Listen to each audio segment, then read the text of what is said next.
European powers vowed to keep the 2015 nuclear deal alive without the United States by trying to keep Iran's oil and investment flowing, but admitted they would struggle to provide the guarantees Tehran seeks.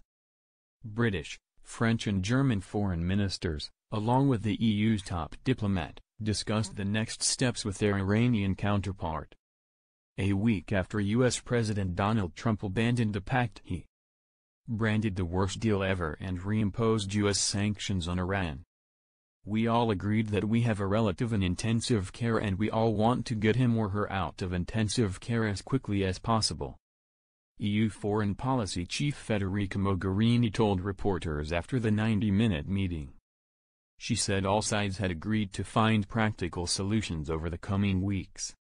Those included continuing to sell Iran's oil and gas products, maintaining effective banking transactions and protecting European investments in Iran. "I cannot talk about legal or economic guarantees, but I can talk about serious, determined, immediate work from the European side," Mogherini said. Iranian Foreign Minister Mohammad Javad Zarif said the meeting had been a good start, but he wanted to see guarantees materialize. "We are on the right track, a lot will depend on what we can do in next few weeks," he said. Highlighting just how difficult it will be, the U.S. Treasury announced on Tuesday more sanctions, including on Iran's central bank governor, just minutes before the Brussels meeting was due to begin. Zarif said the latest U.S. decision was illegal. Britain's Foreign Minister Boris Johnson was blunt about the chances of avoiding U.S. sanctions that also seek to prohibit foreign companies from doing business with Iran. "We have to be realistic about the electrified rail, the live wire of American extraterritoriality and how it can serve as a deterrent to business," Johnson told reporters. The deal between Iran and 6 world powers lifted most international sanctions in 2016 in return for Tehran curbing its nuclear program. Under strict surveillance by the UN nuclear watchdog, to stockpile enriched uranium for an atomic bomb. Iranian officials have threatened to resume enrichment.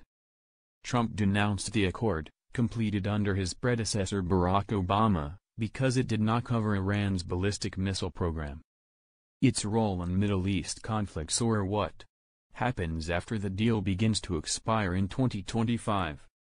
The European powers share Trump's concerns but say that the nuclear deal is the best way to prevent Tehran from obtaining an atomic weapon. What was significant is that Zarif reaffirmed their will to stick to the agreement if we find a way to help them a little, a senior European diplomat said. Several Iranian officials told Reuters that as long as Iran could sell its oil and get its money, the deal remained alive. The Europeans and Iranians have now tasked experts to come up with measures quickly and will meet again in Vienna next week at a deputy foreign minister level. Measures could include retaliatory sanctions, allowing the European Investment Bank to invest in Iran and coordinating euro-denominated credit lines from European governments. But the reach of the U.S. financial system, the dominance of the dollar and the presence of European companies' operations in the United States all weaken any potential EU measures. European commissioners will discuss sanctions blocking measures on Wednesday, opening the way for European leaders to discuss the issue at a summit in Sofia later that day. No regime change. While the focus of Tuesday's talks was on salvaging the nuclear deal, EU diplomats said they needed some time to clarify the U.S. policy on sanctions, but also generally towards Iran. "One of the questions that we need to ask the Americans is whether their final objective is to make the Iranians yield on its nuclear program or to get rid of the regime," said a senior French official, acknowledging that Paris was concerned by the ideological shift in Washington since John Bolton was appointed White House National Security Advisor. Bolton in the past has suggested the U.S. government should push for a change in government in Iran. Johnson said regime change in Iran was not a policy Britain should pursue. The European ministers also brought up in the talks their concerns over Iran's ballistic missile program and regional activities, diplomats said. But senior Iranian official Ali Akbar Velayati said in Tehran that Iran's defensive missile program was not negotiable.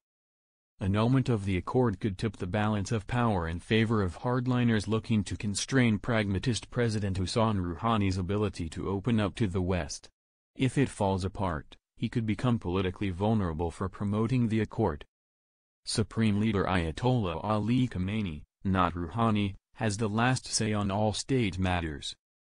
European diplomats acknowledged that the EU support, however sincere, risked looking hollow after Trump reimposed an array of wide sanctions last week on Iran that will hit European companies investing there.